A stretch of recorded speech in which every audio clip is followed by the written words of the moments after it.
আজ বরং আপনাদের দেখাই আমি মিষ্টিকে কিভাবে অয়েল ম্যাসাজ করি।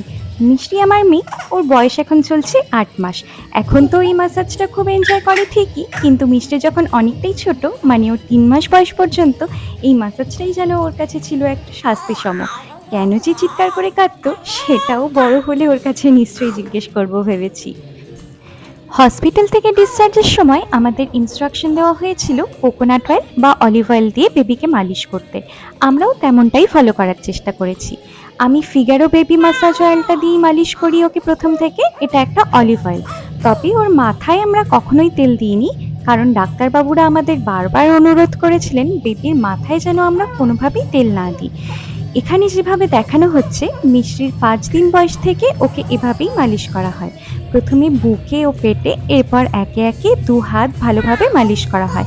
হাত দুটো ও বেশ শক্ত করে রাখে, তাই খানিকটা জোর খাটিয়ে হাত খুলে মালিশ করে দিই।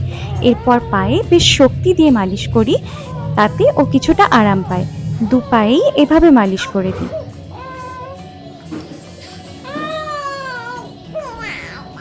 আমি আঙুলে কিছুটা তেল নিয়ে ওর গলাটাও সাবধানে পরিষ্কার করে দিই, কারণ বাচ্চাদের গলার ভাঁজে অনেকটাই ময়লা জমে থাকে। সামান্য তেল দিলে সেই ময়লাগুলো সহজেই চলে যায়।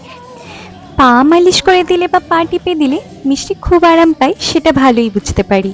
এমনকি ওর 3 মাস বয়স হওয়ার আগে যখন মালিশ করার সময় ও প্রচণ্ড কাঁদতো, তখনও পায়ে তেল লাগানোর সময় ও খানিকক্ষণ চুপ করে থাকতো, তারপর আবার কান্না শুরু। এরপর ওকে উল্টো করে ওর পিঠে ও কোমরে আলতো প্রেসার দিয়ে হাফ সার্কেলে 2 হাতের তালু ঘুরিয়ে ঘুরিয়ে ম্যাসাজ করি। এতেও মিষ্টি ভীষণ আরাম পায়।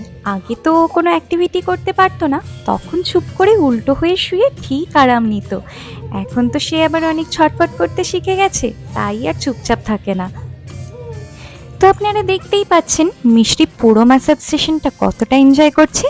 আবার একা একা উঠে বসেও পড়বে। ও একা একা উঠে বসলে আবার হাততালি দিয়ে ওকে একটু এনকারেজ করতে হয়, তাতেও ভীষণ খুশি হয়।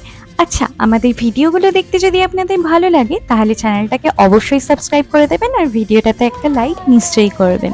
আর আপনাদের মূল্যবান মতামতগুলো কমেন্টের মাধ্যমে জানাতে একদম ভুলবেন না কিন্তু।